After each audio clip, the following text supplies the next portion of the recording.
วันนี้พี่น้องเอารอบสุดท้ายเอาหนักๆเลยเอาให้ลืมญาติพี่น้องเลยให้ลืมคนหักไปเลยอืมอืม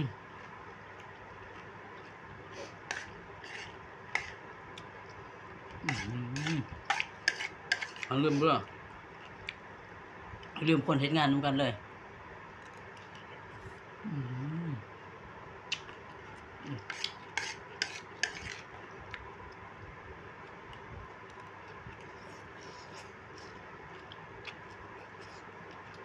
อืม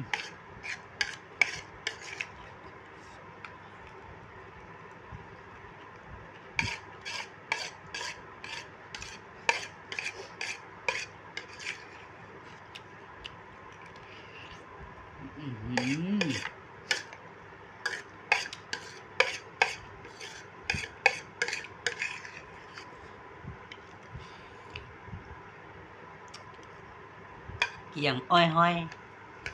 ฮะจบข่าว